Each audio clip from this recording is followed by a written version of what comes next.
Hi,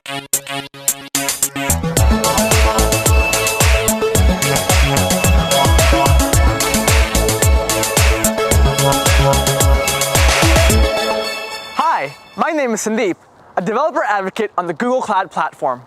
Welcome to the Google Data Center at the Dalles, Oregon. Take a look around. Before we go inside, we need to make sure that we have the appropriate security clearance. Most Google employees can't even get in here. So let's go on a special behind-the-scenes tour.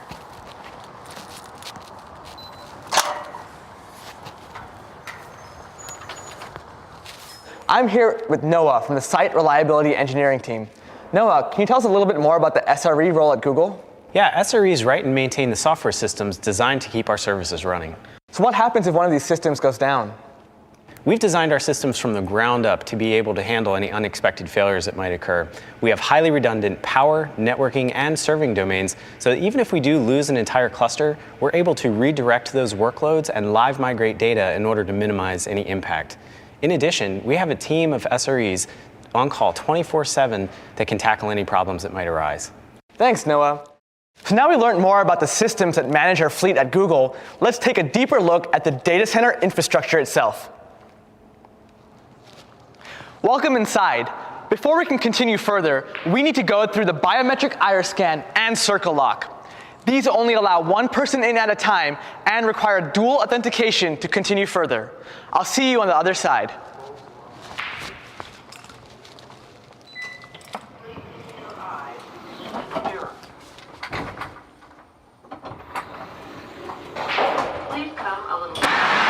Welcome to the data center floor. As you can tell, we have a lot of servers, and this is a single cluster in a single floor in a single building. Managing all of these servers on a global scale is quite a challenge. To utilize our fleet, we use tools such as Borg, Colossus, and Spanner. You may be familiar with similar tools such as Kubernetes, Google Cloud Storage, and BigQuery. Now, these tools allow Google engineers and cloud customers to more easily manage infrastructure, allowing everyone to build innovative and scalable applications.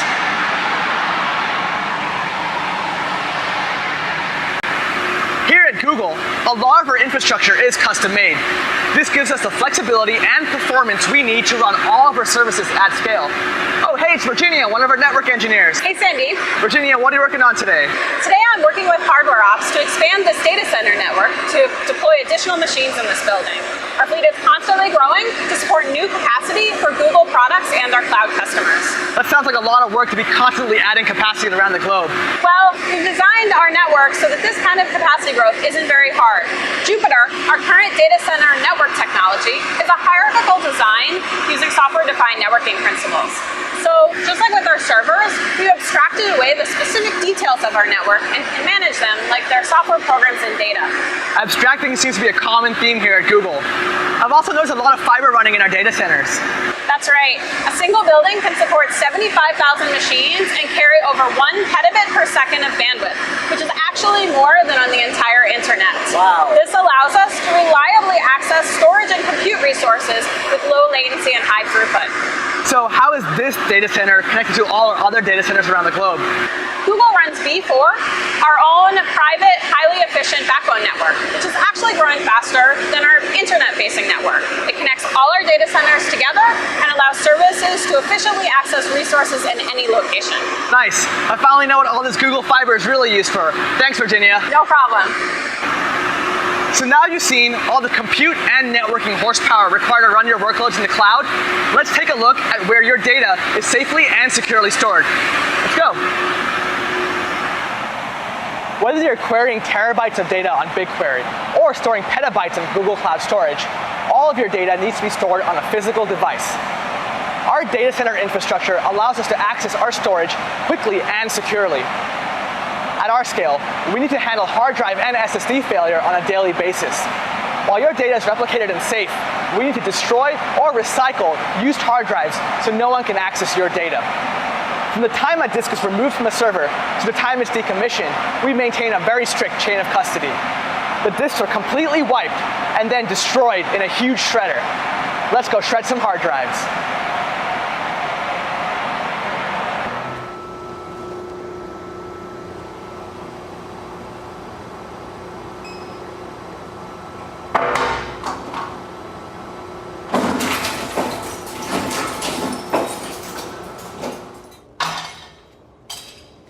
We've looked at a lot of the hardware that runs in our data centers, but it doesn't end there. We need to cool and power our infrastructure in an environmentally sustainable and reliable way. Let's take a look at how we cool our servers. Welcome to the mechanical equipment room. Looks pretty cool, doesn't it? Oh, hey, it's Brian, one of our data center facilities technicians. Hey, Brian. Brian, can you tell us a little bit more about this room? Sure, well, this is a cooling plant for one of the data centers that we have on site. So a lot of heat is generated on the server floor, and that all has to be removed, and that starts right here in the cooling plant. So it's basically two loops. We have the condenser water loop, and we have the process water loop. The process water loop are these blue and red pipes over here. So they take the heat off the server floor, and they transfer it to these heat exchangers here. The condenser water loop are these green and yellow pipes here. They take the cold water from the basin underneath us, they transfer it to these heat exchangers here, and they send it up to the cooling towers up on the roof. I notice our pipes are Google colors. It's pretty cool.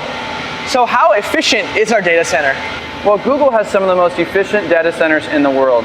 In fact, when we started reporting our power usage effectiveness, or our PUE, in 2008, most other data centers were around 100% overhead. At that point in time, Google was 20% overhead, but since then, we reduced it to just 12%. And that even includes our cafeterias. Whoa, that is so low. Also, what's this big green machine for? Oh, well, this is a chiller. We very rarely use them, but it helps keep the process water temperature in the desired temperature range when it gets really hot outside, basically helping the cooling tower do its job. In some of our newer data centers, they have no chillers at all. I love how our new data centers are even more efficient. By the way, can we go up and take a look at a cooling tower? Sure, let's go. Wow, what a view up here. So Sandeep, this is a cooling tower. It uses evaporation to rapidly cool the water from the condenser loop and sends it back down to the basin. You could say we're making actual clouds with the cloud. Clouds making actual clouds. Welcome to Google. So Brian, how do we power the cloud? Well, that all starts at Google's power substation. Let's go take a look. So this is the Google-owned power substation. This is where the high voltage power enters the site, it's reduced, and then sent to multiple power distribution centers such as this one right here. What happens if a power distribution center loses power? If it loses power, we have multiple generator and utility backup sources available to maintain power to those servers. And where does all the power come from? It actually comes from multiple hydroelectric power plants that are nearby. I love how Google uses reliable green energy whenever possible. We are 100% carbon neutral, actually. That's pretty cool. You know, it seems like Google builds reliability from the ground up, from the power and cooling all the way to the software systems that manage our fleet. Thanks for showing me around, Brian. No problem. Have a great day. Thank you for joining me on this special behind-the-scenes tour. Please check out cloud.google.com to learn how you can build what's next.